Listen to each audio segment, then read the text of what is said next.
दोस्तों, आज दुनिया के सबसे भव्य और विशाल क्रिकेट स्टेडियम अहमदाबाद के नरेंद्र मोदी स्टेडियम में आईपीएल 2026 का 56वां मुकाबला गुजरात टाइटंस और सनराइजर्स हैदराबाद के बीच खेला जा रहा है। इस ऐतिहासिक मैदान पर जब शाम की ठंडी हवाएं चलनी शुरू हुईं, तो सनराइजर्स हैदराबाद के कप्तान पैट कमिंस ने टॉस जीतकर पहले गेंदबाजी करने का एक बहुत ही सटीक और रणनीतिक फैसला लिया। उन्होंने गुजरात टाइटंस को पहले बल्लेबाजी के लिए आमंत्रित किया, यह जानते हुए कि इस पिच पर शुरुआती नमी का फायदा उठाकर उनके गेंदबाज गुजरात के शीर्ष क्रम पर दबाव बना सकते हैं। अहमदाबाद के नरेंद्र मोदी स्टेडियम की भव्यता और लाखों दर्शकों के शोर के बीच जब गुजरात टाइटंस की टीम लक्ष्य का पीछा करने उतरी, तो सबकी निगाहें उनके सबसे भरोसेमंद सलामी बल्लेबाजों पर टिकी थीं। गुजरात टाइटंस की ओर से पारी का आगाज करने के लिए प्रिंस कहे जाने वाले कप्तान शुभमन गिल और इंग्लैंड के विस्फोटक विकेट कीपर बल्लेबाज जोस बटलर की जोड़ी मैदान पर उतरी। इन दोनों दिग्गजों ने बहुत ही सधी हुई और संभली हुई शुरुआत की, मानो वे तूफान आने से पहले की खामोशी का आनंद ले रहे हों। पिच की गति और उछाल को भांपते हुए उन्होंने शुरुआती कुछ गेंदों को सम्मान दिया। हालांकि यह शांति ज्यादा देर तक नहीं टिकने वाली थी। पारी के दूसरे ही ओवर में जब सनराइजर्स हैदराबाद के युवा गेंदबाज नीतीश रेड्डी आक्रमण पर आए, तो शुभमन गिल ने अपने हाथ खोलने का फैसला किया।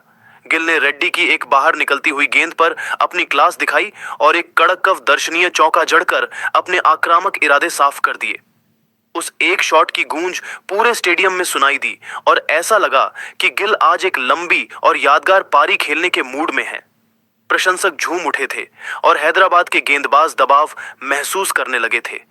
लेकिन क्रिकेट का खेल अपनी अनिश्चितताओं के लिए जाना जाता है और गिल की यह आतिशी शुरुआत बहुत ज्यादा लंबी नहीं चल सकी। इसी दूसरे ओवर में प्रफुल्ल हिंगे की गेंदबाजी ने मैच का पासा पलट दिया और गुजरात टाइटंस को पहला और सबसे बड़ा झटका दिया। हिंगे ने अपनी चतुराई का परिचय देते हुए एक बेहद सटीक लेंथ गेंद डाली, जिस पर गिल ने बड़ा प्रहार करने का जोखिम उठाया। उन्होंने मिड ऑन के फील्डर के ऊपर से एक ऊंचा शॉट खेलने का प्रयास किया, लेकिन गेंद उम्मीद के मुताबिक बल्ले के स्वीट स्पॉट पर नहीं आई। शुभमन गिल उस शॉट को पर्याप्त ऊंचाई और दूरी नहीं दे पाए। मिड ऑन पर मुस्तैद खड़े हेनरिक क्लासन ने अपनी आंखों को गेंद पर जमाए रखा और चीते जैसी फुर्ती दिखाते हुए सामने की ओर गोता लगाकर एक शानदार लो कैच लपका। इस विकेट ने पूरे स्टेडियम को सन्न कर दिया। गुजरात के सबसे बड़े मैच विजेता और कप्तान शुभमन गिल मात्र 5 रन के निजी स्कोर पर भारी मन से पवेलियन की ओर लौट गए। गिल की इस शुरुआती विदाई ने गुजरात टाइटंस के खेमे में चिंता की लकीरें खींच दी थीं, जबकि सनराइजर्स हैदराबाद के खिलाड़ियों ने जश्न मनाना शुरू कर दिया था। अब सारा दारोमदार आने वाले बल्लेबाजों पर था कि वे इस बड़े झटके से उबरकर टीम को एक मजबूत स्कोर की ओर कैसे ले जाते हैं। अहमदाबाद के नरेंद्र मोदी स्टेडियम में जब कप्तान शुभमन गिल के आउट होने के बाद चारों ओर सन्नाटा पसर गया था, तब उस खामोशी को चीरते हुए युवा और बेहद प्रतिभाशाली साई सुदर्शन ने क्रीज पर कदम रखा। सुदर्शन ने आते ही अपनी एकाग्रता का परिचय दिया और नीतीश रेड्डी की एक बाहर निकलती हुई लेंथ गेंद पर अपनी जादुई कलाइयों का इस्तेमाल करते हुए एक बेमिसाल कवर ड्राइव लगाया। गेंद बिजली की गति से घास को चूमती हुई बाउंड्री के पार 4 रनों के लिए चली गई। सुदर्शन की इस शुरुआती बल्लेबाजी में गजब की क्लास, ठहराव और निरंतरता नजर आ रही थी, जिसने गुजरात टाइटंस के खेमे में फिर से आत्मविश्वास भर दिया। हालांकि सिक्के का दूसरा पहलू थोड़ा चिंताजनक था। दूसरे छोर पर खड़े इंग्लैंड के दिग्गज जोस बटलर आज अपनी लय पाने के लिए संघर्ष करते नजर आ रहे थे। गेंद उनके बल्ले पर उस तरह नहीं आ रही थी जिसके लिए वे जाने जाते हैं। पारी के 5वें ओवर में जब प्रफुल्ल हिंगे गेंदबाजी के लिए आए, तो बटलर ने दबाव कम करने के लिए एक जोखिम भरा स्कूप शॉट खेलने का प्रयास किया। हिंगे ने चतुराई दिखाते हुए गेंद को थोड़ा अंदर की ओर स्विंग कराया, जो बटलर के बल्ले का महीन किनारा लेकर सीधे विकेटकीपर ईशान किशन के दस्तानों में समा गई। जब निर्णय तीसरे अंपायर के पास गया, तो अल्ट्रा एज में साफ नजर आया कि गेंद और बल्ले का संपर्क हुआ था। बटलर मात्र 7 रन बनाकर भारी मन से पवेलियन लौट गए और गुजरात की टीम मात्र 2 विकेट खोकर गहरे संकट में नजर आने लगी। लेकिन इस मुश्किल घड़ी में गुजरात को एक नया नायक मिला, युवा निशांत सिंधु।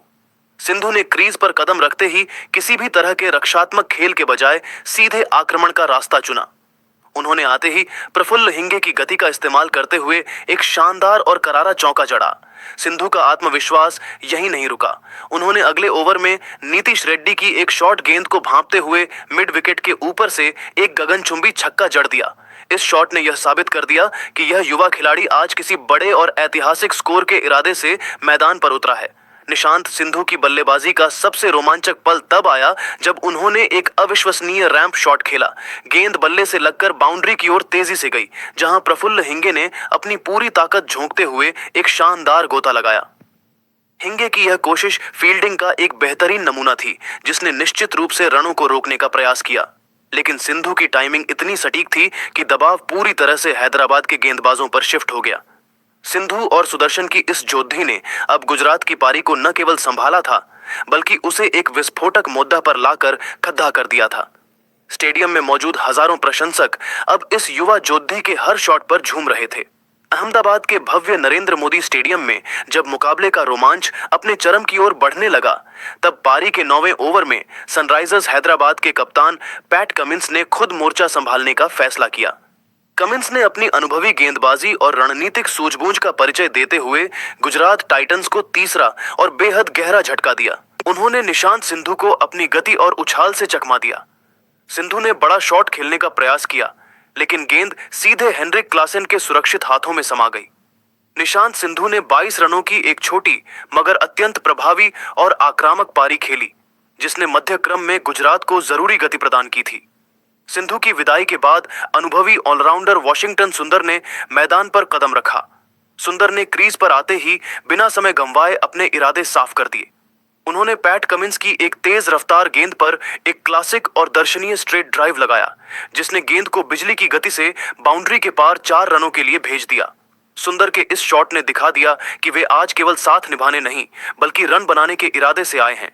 दूसरी ओर साई सुदर्शन एक मंझे हुए कलाकार की तरह अपनी पारी को बड़ी ही समझदारी और परिपक्वता के साथ बुन रहे थे। उन्होंने अपनी बल्लेबाजी में संयम और आक्रामकता का बेजोड़ संतुलन बनाए रखा। सुदर्शन ने ईशान मलिंगा की गति का फायदा उठाते हुए एक बेहतरीन और ऊंचा छक्का जड़ा, जिसने दर्शकों को झूमने पर मजबूर कर दिया। इसके ठीक बाद साकिब हुसैन की गेंद पर उन्होंने अपना सिग्नेचर स्लॉग स्वीप लगाया, जो इतना लाजवाब था कि फील्डर केवल गेंद को बाउंड्री के पार जाते हुए देख सके। इसी शानदार शॉट के साथ सुदर्शन ने मात्र 41 गेंदों में अपना अर्धशतक पूरा किया। अहमदाबाद के घरेलू दर्शकों के लिए सुदर्शन का यह अर्धशतक किसी बहुमूल्य उपहार से कम नहीं था, क्योंकि उन्होंने अपनी टीम को संकट से उबारा था।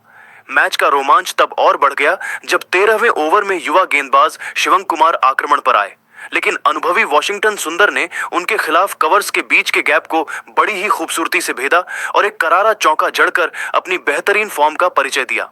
सुंदर की टाइमिंग इतनी सटीक थी कि कवर का फील्डर गोता लगाने के बावजूद गेंद को छू तक नहीं सका। इसके बाद 14वें ओवर में एक बार फिर कप्तान पैट कमिंस के सामने सुंदर ने अपनी तकनीक का लोहा मनवाया और एक और दर्शनीय चौका बटोरा, जिसने हैदराबाद के रणनीतिक खेमे में चिंता की लकीरें खींच दी। 15 ओवरों की समाप्ति तक गुजरात टाइटंस का स्कोर 114 रनों पर 3 विकेट पहुंच चुका था। उस समय साई सुदर्शन 56 रन बनाकर और वॉशिंगटन सुंदर 20 रन बनाकर क्रीज पर मजबूती से डटे हुए थे। गुजरात की पारी का यह शुरुआती और मध्य हिस्सा पूरी तरह से साई सुदर्शन की बेमिसाल क्लास और निशांत सिंधु की शुरुआती आक्रामकता के नाम रहा। हालांकि पावर प्ले के दौरान कुछ जल्दी विकेट गिरने के कारण रनों की गति में थोड़ी गिरावट आई थी, लेकिन सुदर्शन और सुंदर के बीच हुई इस मजबूत साझेदारी ने गुजरात टाइटंस को एक सम्मानजनक और चुनौतीपूर्ण स्थिति में लाकर खड़ा कर दिया था। अहमदाबाद के इस ऐतिहासिक मैदान पर अब सारा दारोमदार आने वाले बल्लेबाजों और अंतिम डेथ ओवर्स की विस्फोटक बल्लेबाजी पर था। यह देखना दिलचस्प होने वाला था कि आने वाले खिलाड़ी इस मजबूत नींव का इस्तेमाल कर सनराइजर्स हैदराबाद के सामने कितना बड़ा और कठिन लक्ष्य रख पाते हैं। सनराइजर्स के गेंदबाज अब तक काफी अनुशासित और सटीक नजर आए थे, लेकिन क्रीज पर साई सुदर्शन की मजबूत मौजूदगी हैदराबाद और उनके प्रशंसकों के लिए खतरे की घंटी थी, क्योंकि वे अपनी पारी को अहमदाबाद के नरेंद्र मोदी स्टेडियम में जब गुजरात टाइटंस की पारी अपने अंतिम और सबसे निर्णायक चरण यानी 15वें से 20वें ओवर के अंतराल में प्रवेश कर रही थी, तब पूरे स्टेडियम में मौजूद लाखों दर्शकों की धड़कनें तेज हो चुकी थीं, क्योंकि स्कोरबोर्ड पर 15 ओवरों के बाद स्थिति चुनौतीपूर्ण थी और यहां से रनों की गति को रॉकेट की रफ्तार देना अनिवार्य था। पारी का 16वां ओवर लेकर जब सनराइजर्स हैदराबाद के खतरनाक गेंदबाज ईशान मलिंगा आक्रमण पर आए, तो उनके सामने क्रीज पर जमे हुए साई सुदर्शन मौजूद थे। मलिंगा ने इस ओवर की दूसरी ही गेंद शॉर्ट पिच फेंकी, जिस पर सुदर्शन ने अपनी शानदार टाइमिंग का मुजाहिरा पेश किया और गेंद की लंबाई को जल्दी भांपते हुए क्रीज में गहराई का इस्तेमाल किया और उसे मिड विकेट के ऊपर से एक रोलिंग बाउंड्री यानी चौके के लिए विकेट के ऊपर से एक रोलिंग बाउंड्री यानी